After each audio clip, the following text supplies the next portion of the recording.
P T I کے long march پر حملے کا مقدمہ تھانہ سٹی وزیر آباد میں درج، ایف آئی آر میں قتل، اقدام قتل اور دہشت گردی کی دفعات شامل۔ مقدمے میں نوید نامی ملزم نامزد، ایس ایچ او سٹی وزیر آباد کی مدیریت میں مقدمہ درج۔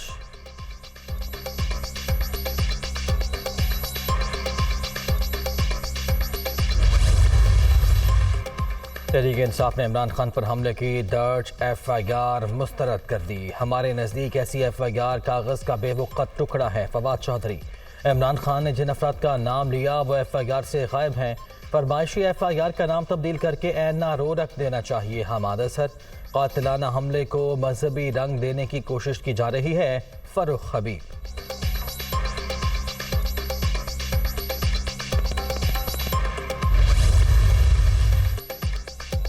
ایف آئی آر کے معاملے پر عمران خان کی پارٹی رہنماؤں سے طویل مشاورت۔ وزیر اعلیٰ پنجاب کی 2 بار زمان پاک آمد ایڈوکیٹ جنرل احمد اویس کو بھی طلب کر کے رائے لی گئی۔ چیئرمین پی ٹی آئی کے نامزد افراد کے خلاف ہی مقدمہ درج کرانے پر اصرار۔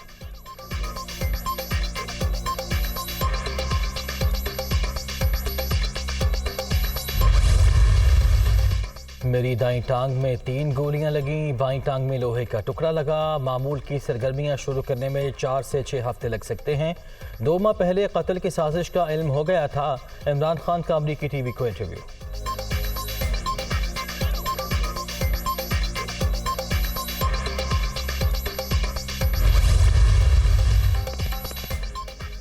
لانگ مارچ کی وزیر آباد سے روانگی کی تاریخ ایک بار پھر تبدیل، اب سفر جمعرات کو شروع ہوگا۔ عمران خان پر قاتلانہ حملے کو ڈرامہ کہا جا رہا ہے۔ شام محمود قریشی کی زمان پاک میں گفتگو۔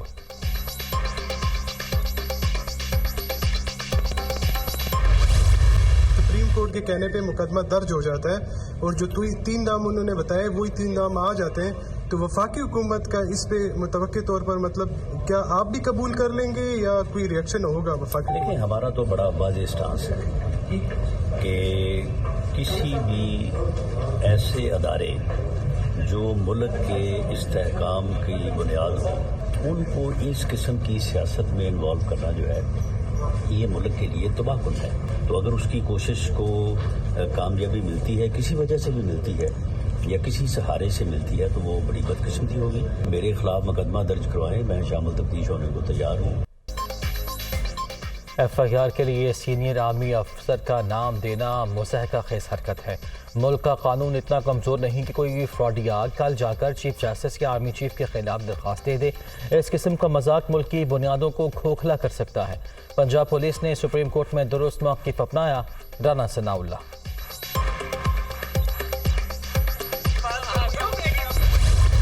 پی ٹی آئی کارکنوں کے مختلف مقامات پر احتجاج۔ موٹر وے سے اسلام آباد آمد و رفت کے راستے بند کر دیے۔ مظاہرین نے درختوں کو سڑک کے درمیان رکھ کر آگ لگا دی۔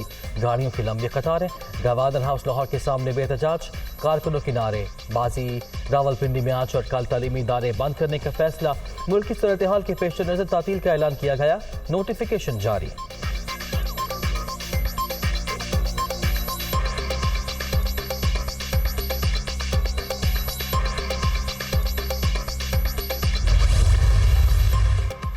سیاسی قیادت کی ذمہ داری ہے وہ اپنے جھگڑے عدالتوں میں نہ لائیں، پارلیمنٹ کو مضبوط بنائیں۔ ہم نے اپنے فیصلوں میں بار بار دہرایا ہے، قانون کی حکمرانی نہیں، آئین کی عملداری اسی وقت ہو سکتی ہے جب مائنڈ سیٹ تبدیل ہو۔ عدلیہ کا مخصوص کردار ہے، ہم صرف فیصلہ دے سکتے ہیں۔ چیف جسٹس اطہر من اللہ کا فل کورٹ ریفرنس سے خطاب۔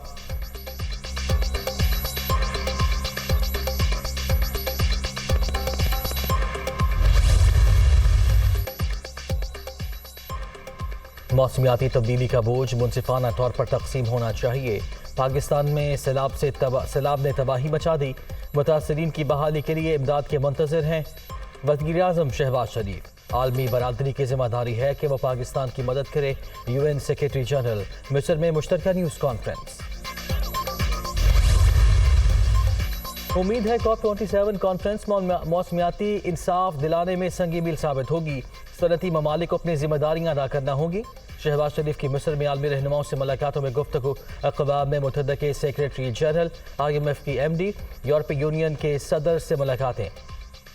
شہباز شریف UAE، عراق، تاجکستان اور انڈونیشیا کے صدور سے بھی ملے۔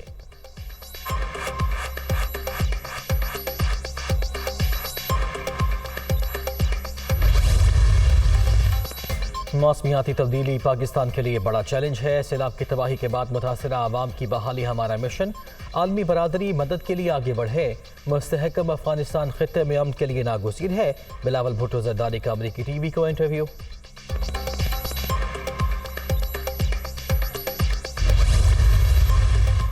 سعودی ولی عہد اور وزیر اعظم محمد بن سلمان پاکستان کا دورہ کریں گے۔ 21 نومبر کو آمد کا امکان ہے۔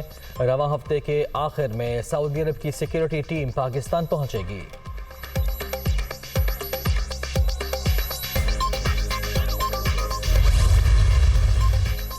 تحریک انصاف نے چیئرمین سینیٹ صادق سنجرانی سے استعفے کا مطالبہ کر دیا۔ سینیٹر اعظم سواتی کے ساتھ غیر اخلاقی اور غیر انسانی سلوک کی شدید مذمت۔ پارلیمانی پارٹی کے اجلاس کا اعلامیہ جاری۔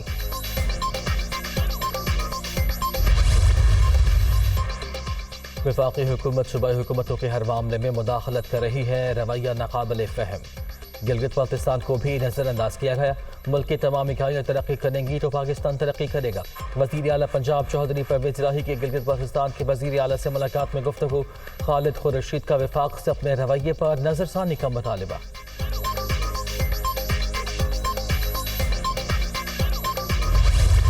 جو ان کا جتنا خوف بڑھتا جا رہا ہے نا، اسی کے ساتھ ساتھ ان کے جو فیصلے ہیں اس میں بھی وہ خوف نظر آنا شروع ہو گیا ہے۔ تو تھوڑا سا یہ ذرا خوف زدہ لوگ جو ہیں نا، ان کے اوپر زیادہ ہاتھ ہلکا ذرا سا رکھا کریں۔ وقت ان کا ختم ہونے والا ہے۔ قوم ایک طرف کھڑی ہو گئی ہے۔ فیصلہ اب ریاست نے کرنا ہے کہ کیا قوم جو ہمیشہ ریاست کے ساتھ کھڑی ہوتی رہی ہے، کیا ریاست آج قوم کے ساتھ کھڑی ہوگی؟ حکمرانوں کے فیصلوں میں بھی خوف نظر آنے لگا۔ ان کے بھاگنے کا وقت قریب آ رہا ہے۔ ملک میں انسانی حقوق کی دھجیاں اڑائی جا رہی ہیں۔ قوم ایک طرف کھڑی ہو گئی ہے۔ فیصلہ اب ریاست نے کرنا ہے۔ اسد عمر کی گفتگو۔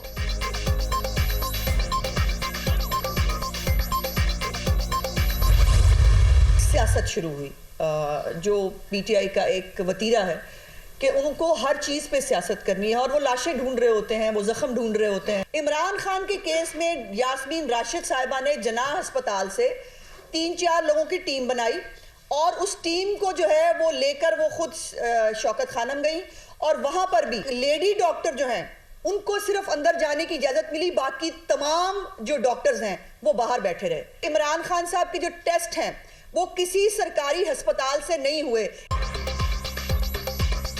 عمران خان کے میڈیکل ٹیسٹ پر شکوک و شبہات ہیں۔ قانون کے مطابق ٹیسٹ سرکاری ہسپتال میں ہونا ضروری۔ تحریک انصاف ہر واقعے کو سیاسی فائدے کے لیے استعمال کرتی ہے۔ یہ ساری ہلچل صرف ایک تغیراتی رکوانے کے لیے ہے۔ اسما بخاری۔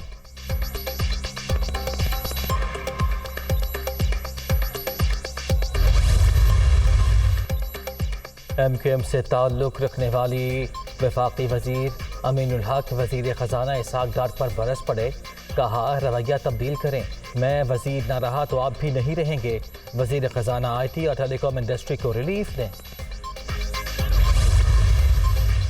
سبات سمیت ملک کے بالا علاقوں میں تیسرے روز بھی برف باری۔ وادی نیلم میں بھی سفید موتیوں کی برسات۔ سردی کی شدت میں اضافہ۔ کراچی کے مختلف علاقوں میں بارش۔ اسلام آباد، راولپنڈی، لاہور اور دیگر شہروں میں بھی بادل برسنے کی پیش گوئی۔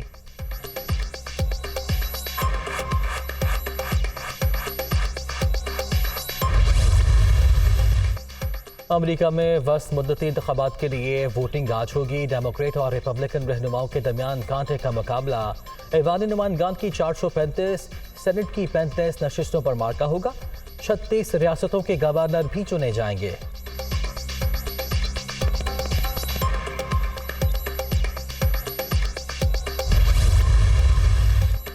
T20 ورلڈ کپ کا سیمی فائنل کھیلنے کے لیے قومی ٹیم کے سڈنی میں ڈیرے۔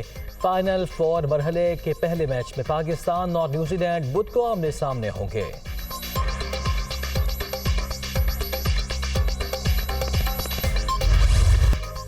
اور نظم اور نثر میں منفرد پہچان بنانے والے جان ایلیا کو مداحوں سے بچھڑے 20 برس بیت گئے۔